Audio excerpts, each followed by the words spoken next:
everybody. Sorry I couldn't be here tonight. So this is my video submission of my symposium project.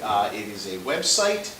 I'm going to walk you through it. I have my homepage, a bibliography, and all of the highlights. So on the homepage I give you a basic kind of biography of myself, my journey here to this program and through this program. I have a written rationale, not very long, but it's just a general rationale of what I did, why I chose to do this. Feel free to check that out. It's on several of the papers that I wrote for this site. I also have a video rationale on the flipped classroom section, which I'll get to in a moment.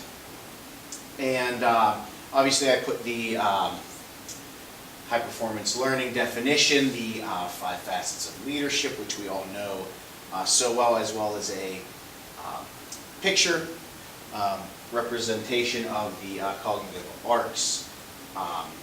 And just the reason why I did that was whoever would come onto this page, whether it be a parent, student, fellow colleague, whomever, this gives the very and most basic overviews of our performance, high performance program. So from there, they would go to my high performance learning symposium project-based learning page. On this page, give a general overview of what you can expect to see. 2 videos, this one being my personal favorite. I suggest you watch them, which give a basic overview of what the project-based learning is all about. I then have 4 PDFs attached to these pages for anyone to peruse at the click of a button. Voila, here is my overview on project-based learning and why I chose it for this symposium. And really the reason I did, in a nutshell, is it is very hands-on, very learner-centered, and kind of a shift to a different method of teaching where 21st century skills can really be highlighted and practiced. Then I have several, or 3 actual examples, real live examples in our schools of people who use project-based learning in their classroom. They were kind enough to let me into their rooms, into the process, have discussions about it, and I'm just reporting on it. One is a earthquake science unit. The other one is our science fair, which is a massive undertaking, nearly a year-long venture. And another one is a mathematics centered project that has to do with interest rates, taxes, allocation of money, being fiscally responsible, I believe our math teacher said. And it's also using things like Excel spreadsheets and basic computer skills. The next page, I just kept it general again. It was technology, not very specific, but considering that is the thrust and the direction in which education is going, it cannot be ignored. The 2 that I really focused on were the flipped classroom, which I actually am trying to institute. I started it. It is incredibly fun. Very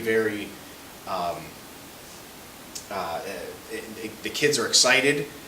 They like it. And also the class dojo in our primary wing, a teacher is instituting that to some successes there. She explained that process, so I give an overview of technology, why I feel it's important and relevant to high performance learning and education in general.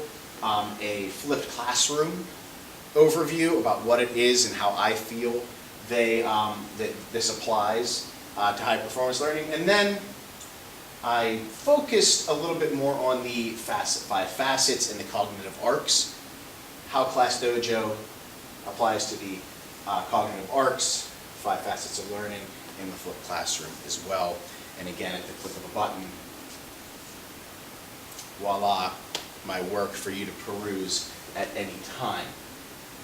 I then have my more functional page, in which I have a video which explains my rationale a little bit more in depth and fully.